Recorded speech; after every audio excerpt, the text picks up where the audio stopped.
verse number 44. Luke chapter 23 and verse number 44. Ang sabi po ng Bible, and it was about the 6th hour. And there was darkness over all the earth until the 9th hour. Can you imagine yung mga karpintero na walang pake dun sa ginawa ni Jesus Christ habang pumupok siya ng martilyo pagsamantalang tumilig. Tititigin niya yung kanyang ginagawa. Dahil malilim. Siyempre, ikaw pa naman, malilim pokpok, makakamay ang mapokpok. Yung mga nagtatrabaho, I can imagine, habang nagtatrabaho sila, nagtaka sila bakit biglang tuloy. Parang tumigil ang lahat. Ang sabi po ng Bible dito ay meron kung paano nag-grieve din ang langit. Di ba? Pakikita natin. There was total darkness and the sun was darkened and the veil of the temple was rent in the midst. Ano po sinasabi ng Bible dito? Di ba? Yung templo kasi na naging tabernacle, yung templo, merong tinatawag sila, dyan sila nag-aalay ng mga lamb without blemish, ng mga bulls, goats, para pagtakpan yung kanilang mga kasalanan. Hindi po pwedeng nakahati sa dalawa yung tabernacle sa kanyang temple. Merong tinatawag na Holy of Holies, kung saan nandoon po yung presence ng Diyos. At parang sino ang pwede makapunta doon? Hindi yung high priest lamang.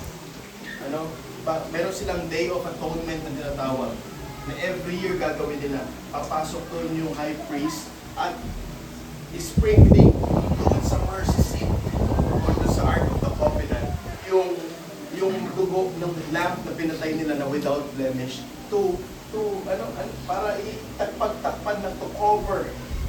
So, in the Old Testament, ginagawa na po na yun. But nakita natin, yung veil na ito na nagpapahiwalay sa Holy of Holies na hindi kaya mapuntahan ng sino mang tao kundi high priest lang. It was torn. It was torn, ang sabi ng Bible, rent in the midst. Marami po pong account sa Bible in Matthew, Mark, Luke. It was rented into from the top to the bottom. At alam niyo po, sabi ng pag-aaral, kahit po dalawang bull o dalawang baka ang pagkabila, hatiin niyo, hindi nila kayang hatiin.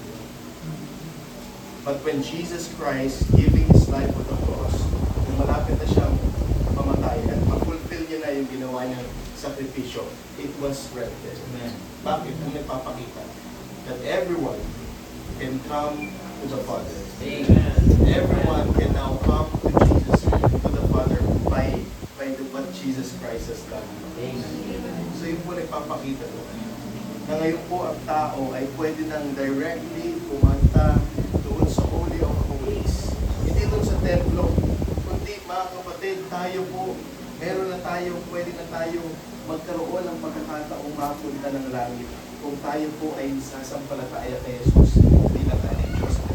So sabi ng Bible dito in verse number 46, and when Jesus had cried with a loud voice, He said, Father, into Thy hands I commend my spirit. And having said thus, He gave up the ghost. Alam niyo po, dito sa Seven Sayings, marami kasi nagsasabi, hindi talaga ito ang pagkakasunod-sunod. Pero matindi po pong argument yan. Kasi marami tayo laging mababasa that He gave up the ghost. Kung say it is finished, He gave up also the ghost. But probably, ito pong nangyari ito, before He said it is finished, ito talaga yung pinakahuling nangyari. Kasi ang Bible, iba po ang nakita ni Matthew, iba po ang nakita ni Mark, iba po ang nakita nila. Hindi sila iba-iba. Ito yung tinatawag na synoptic gospel. Kumbaga, para mas lalo nating maintindihan ng detail sa pangangailangan po ng mga audience na kung saan babasa. So napaka-importante na maunawaan natin, mga kapatid, na talagang hindi tayo pag nag-aaral tayo ng Bible, hindi lang kumukuha ng isang verse at verse, kundi pinag-aaralan talaga yan. Binabasa talaga yung whole chapter para talaga maunawaan natin kung ano yung konteksto. Pinag-compare natin scripture from scripture. Ano po, hindi po ganun kadali. Ano po, pero gusto natin mainawaan, mga kapatid, na ito na po yung mga huling oras ng ating Panginoong Jesus. At that time, mga kapatid, He gave up the ghost. The first thing that I want you to see, a declaration of security. It was a declaration of security, mga kapatid. Si Jesus Christ, as our perfect example, mga kapatid, He was secured kaligtasan natin, once tayo po ay talagang kumilala kay Jesus, bilang ating Diyos tagapagligtas, yung kaligtasan natin, hindi na mawawala yan. Kaya nga minsan po nakakalungkot dahil minsan dapat huwag natin isipin kung porket di na nawawala yung kaligtasan natin, pag magbabanjing na tayo at wala na tayong gagawin sa Panginoon. Yan naman po minsan ang nagiging problema, save na naman ako, save na ako, kasama na ako ng langit. Yun naman yung assurance ko sa Panginoon. Yes, pwede mo pang hawakan yan. Pero sana mo naman maintindihan mo kung bakit ka pa nabubuhay dito. May purpose ka pa. Diba, huwag ka lang basta. Meron kaming 3 SS na sinasabi noon. Save, seated, satisfied. Diba? Save na ako. Kahit wala na akong gawin. Save, ginawa na ni Jesus Christ. Kaya yung iba, isa, diba? Hindi na napapahalagahan yung paglilingkod sa Panginoon. Hindi, mali. Diba? Hindi dahil meron na pong assurance na pwede tayong maligtas kay Kristo. Habang nabubuhay tayo, binibigyan tayo ng pagkakataon na makapag-share ng gospel sa ibang mga. Kung tayo sana masatisfied. Amen? Na-save na lang tayo. Kundi makita po natin, mga kapatid, yes, we have security. Meron na tayong security sa kamay ng Panginoon. No one can pluck them out of my Father's hand. Wala na po makakaagaw sa atin. Yung kaligtasan po, hindi nawawala. Yung kaligtasan po, mga kapatid, na pag nagkasala, hindi. Yung fellowship ang nawawala. Pero yung relasyon, hindi yan mawawala. Nakatulad ang pagtuturo ng ibang mga Christian churches. Mga kapatid, maliwanag sinabi ng Bible, it is the gift of God. Logically speaking, meron pa regalong nanakawin at papamigin sa iyo. Wala. Ito yung regalo na kung saan hindi na po kailanman mawawala. Nagpapakita sa atin dito ang Panginoong Jesus, binibigyan din tayo ng security na once na tayo mamatay dito sa lupang ito, kung tayo po ay nakakilala at kumilala kay Jesus bilang ating Diyos na magligtas, we can have security. We can have security of our souls. Ang sabi ni Jesus Christ dito, Father, into my hands I commend my spirit. Hindi lang po ito declaration of security, but the declaration of surrender. Nakita natin ang Panginoong Jesus, mga kapatid. Ito po ay isang panalangin. Ang sabi niya dito nung una, napapansin niyo, doon sa fourth saying, sabi niya, my God, He addressed His Father as His God. Kaya nga yung iba, sinasabi, tinan mo, si Jesus Christ, tinawag niyang my God, yung Ama. Tinan mo, bakit niya tatawagin? Kasi hindi siya Diyos. Gusto natin maunawaan, yung time at moment niyan, bit ng Panginoong Jesus ang kasalanan ng Sangkatauhan. At for the first time, naramdaman o na-experience ng Diyos ang kasalanan na magkahiwalay. Because of sin. Because God is holy. Banal po ang Diyos. At hindi po siya kaya nga hindi po dapat tayo mabuhay ng katras-abante. Kung nasa Panginoon na talaga tayo, follower tayo ng Panginoon, I'm not saying na mabuhay tayo dapat perfectly. No. Ang gusto ng Panginoon sa ating mabuhay tayo na may kapanahan.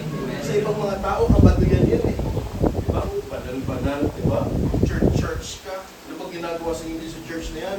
Diba? Kung ano nang tinuturo sa'yo ng pastor. Wala namang iba tinuturo yung pastor, kundi yung salita ng Diyos. Kaya nga tayo may Bible din para malaman natin kung gusto mo, hindi na sa Bible yung tinuturo mo. Diba? Hindi na maganda. Pero tayo sariling salita ng Diyos, tapos saan pwede natin buksan at makita natin, ito yung sinasabi ng Bible. Bakit hindi ako maniniwala? Amen? So kung makikita po natin dito, ito yung in-address niya ang Panginoong Jesus o ang kanyang Ama, Father. Yung relationship makikita natin dito. Ito po ay panalangin. Alam niyo ang Panginoong Jesus, when He died praying. Nagpapakita na ganun ka-importante ang prayer dapat sa mga mananampalataya. Kaya nga dapat ang dadaluhan din natin sa mga gawain. Yes, Sunday is the Lord's Day. Pero sa atin, kung iisipin lang natin, tinan nyo, ang galing ni Pastor Regine, binilang niya kung ilang araw lang tayo meron sa Panginoon. Ilang oras na. Sabihin mo pag Sunday, ilang oras lang tayo naglalagay dito po sa Baras Outreach. Sabihin natin, di ba? 2 hours. Pero ilang hours meron tayo sa isang linggo? 24 hours times 7. Ano naman yung mga 168. Itiwala ko sa iyo, brother. 160 more, 160. Basta gano'n. Basta 100 plus. Mga iba, para sure, 100 plus. 168. So, kung 168, makikita natin, di ba? Sabihin natin kung ma-attend ka ng Friday prayer meeting. Sabihin natin 2 hours yun. Amen? Buti nga may mga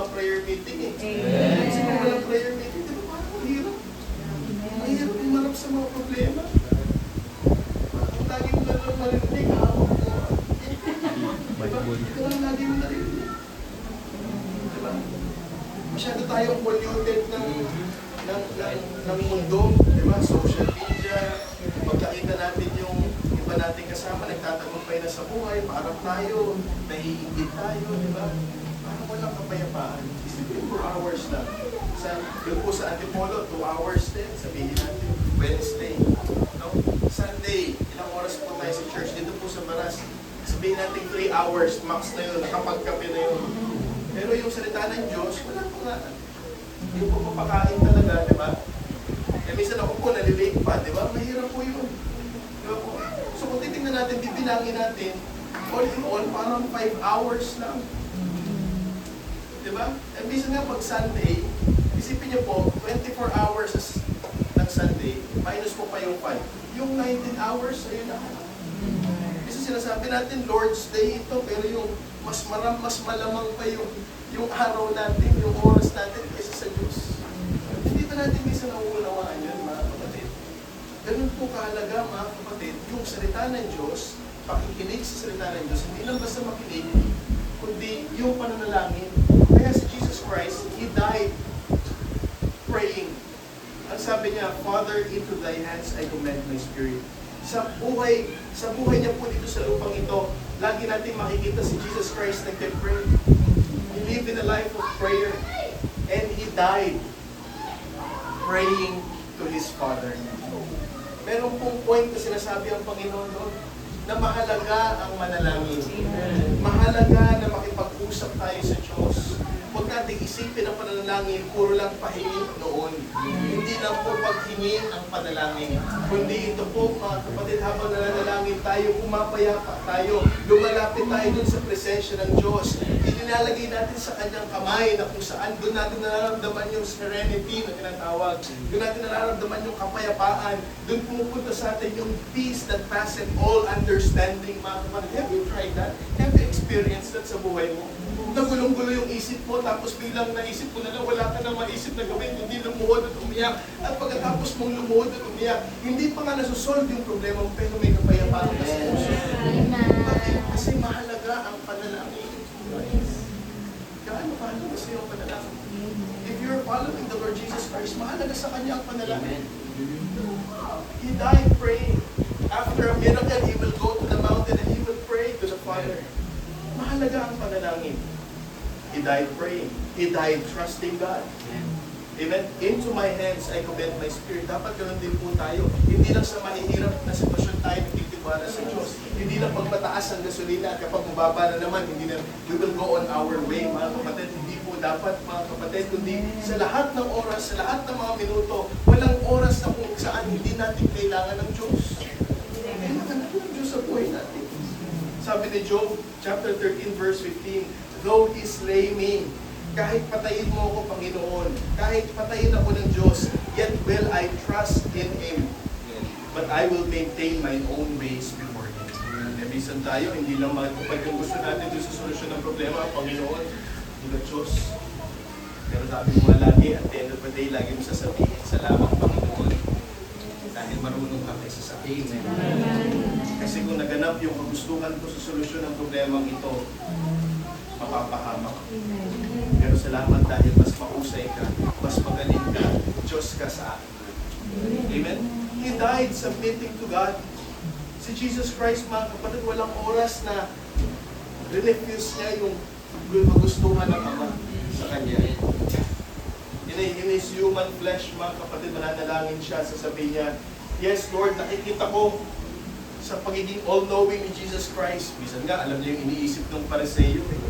Alam niya yung iniisip. Kanina nga dun sa I Thirst, Jesus knowing. Di ba? All-knowing si Jesus Christ. Alam niya may darating na bagyo sa kanila. Alam niya na magkakaroon ng stampede pagkatapos na, alam niya gagawin siyang hari. Alam niya ang Panginoong Jesus lahat ng ito. At alam din niya yung naranasin niya dun sa krus ng Kalbaryo. Alam niyang mahihirapan siya. Alam niya lahat gagawin siya. Alam niya po talaga yung sumampal sa kanya. Di ba may sumampal sa kanya yata o sumuntok, struck his face. At ang sabi, hulaan mo kung sino yung sumampal. Alam ni Jesus Christ yun. Alam niya yung problema mo ngayon. Alam niya yung pinagdadaanan mo ngayon. Huwag mong sabihin, walang nakakaalam ng problema ko. Hindi, alam ng Diyos yung pinagdadaanan mo ngayon. Huwag kang magpadala sa emosyon mo. Alam ng Panginoon ng lahat-lahat sa atin, mga kapatid. But still, He submitted to the will of God. Alam ni Jesus Christ na mamamatay siya sa mga sinners. Pero nagpasubmit po siya. Alam niyang mahihirapan siya, pero nagpasubmit siya. Alam niya mapapahiya siya, pero nagpasubmit siya, mga kapatid. Nagpapakita sa atin kung ang Panginoong Jesus willing na magpasubmit at sinusundan natin siya sa ating pong buhay. Kaya how much more tayo na nag-follower ng ating Panginoong Jesus.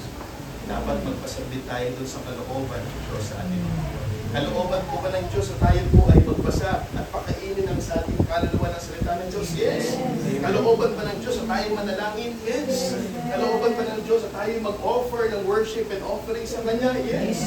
Kalooban ba ng Diyos, mga kapatid, na tayo sumamba sa Kanya kapag linggo at kapag may mga gawain? Yes, mga kapatid. May mga revealed will na yung Diyos na kailangan natin gawin.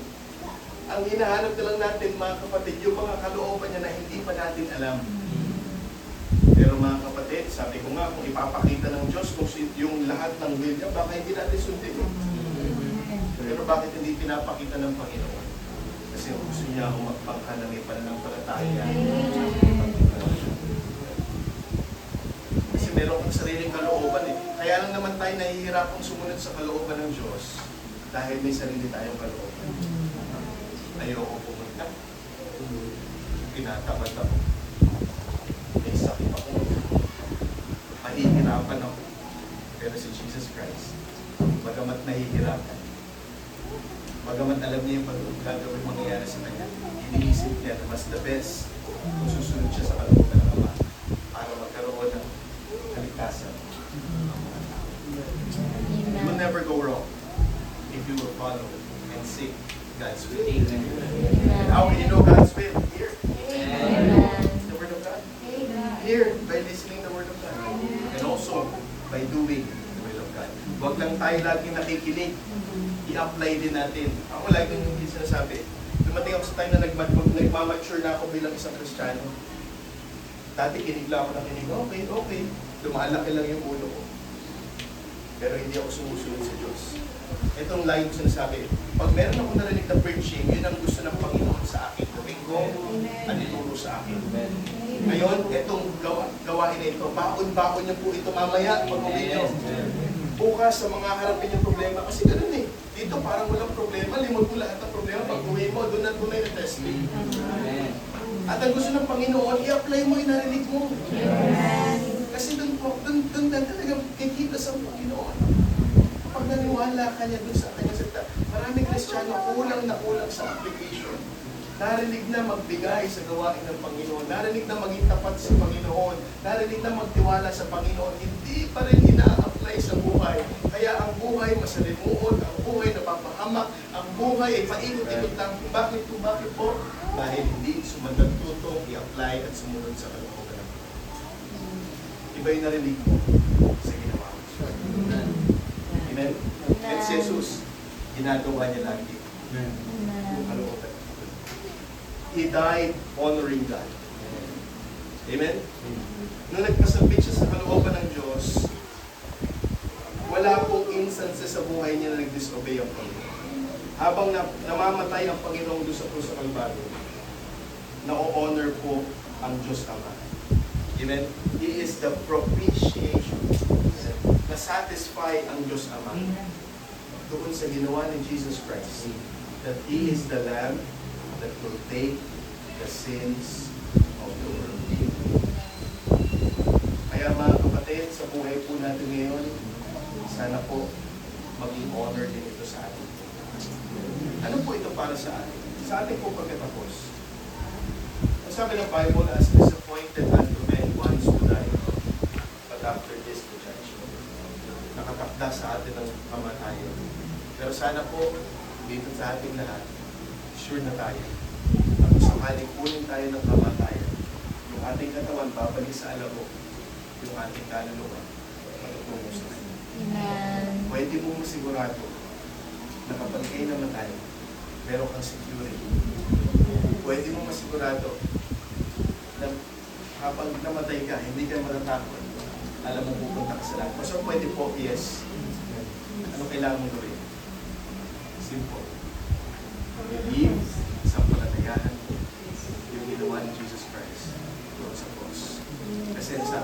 is finished.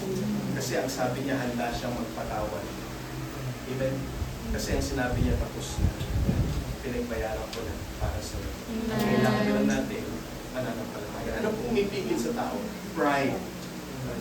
Pride. Kasi ang tao gusto niya lagi, siya yung bida. Ang tao gusto niya lagi, siya yung nakikita. That's pride. Pero ang gusto ng Diyos sa buhay mo at sa pamumuhay mo bilang isang Kristiyano, siya ang makita. At siya ang mag-glorify. Kaya sa kaligtasan, hindi ikaw ang may kakayahan. Hindi ikaw ang gagawa. Ginawa na po niya dalawang Amen. Sana po may magsampalataya. Tuwigit po tayo yung